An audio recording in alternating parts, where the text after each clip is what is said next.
व्यक्ति, वस्तु अथवा स्थान भाव के नाम को संज्ञा कहते हैं। संज्ञा के प्रकार। संज्ञा 5 प्रकार के होते हैं। पहला, व्यक्तिवाचक संज्ञा। किसी विशेष व्यक्ति, स्थान, वस्तु का नाम हो उसे हम व्यक्तिवाचक संज्ञा कहते हैं, जैसे महात्मा गांधी, आगरा, फ्रिज आदि। दूसरा, जातिवाचक संज्ञा। विशेष जाति या वर्ग का बोध होता है तो उसे हम व्यक्तिवाचक संज्ञा कहते हैं, जैसे गुलाब गाय, सफेद आदि। समूहवाचक संज्ञा।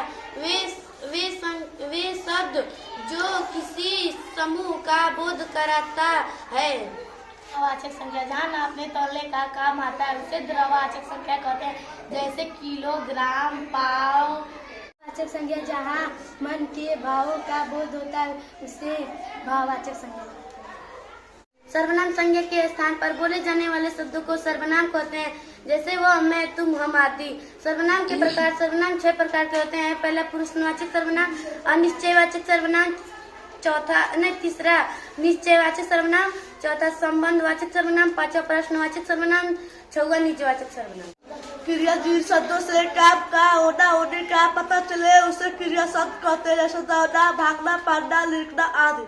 विशेषता बताने वाले शब्दों को हम विशेष शब्द कहते हैं, जैसे सुंदर, मोटा, गोरा, खट्टा आदि। क्रिया विशेषण। जिस शब्द से क्रिया या काम की विशेषता पता चले उसे हम क्रिया विशेषण कहते हैं, जैसे तेज से दौड़ना, जोर से बोलना। लिंग। शब्द के जिस रूप से उसके स्त्री या पुरुष होने का पता चले उसे हम लिंग कहते हैं, जैसे माता, भाई, गाय, कौवा, नदी आदि। लिंग के प्रकार। लिंग 2 प्रकार के होते हैं। पहला, स्त्रीलिंग। दूसरा, पुल्लिंग।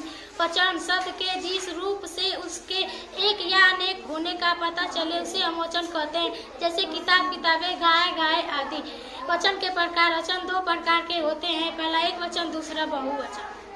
कारक संज्ञा या सर्वनाम का क्रिया के साथ संबंध बताने वाले शब्दों को कारक कहते हैं। पहला, कर्ता ने सकर्म को। तीसरा, करण से दोहराना। चौथा, संपादन के लिए। पांचवा, प्रदान से अलग होना। छठवां, संबंध का के की। और 7वां, अधिकरण में पर। 8वां, संबोधन है।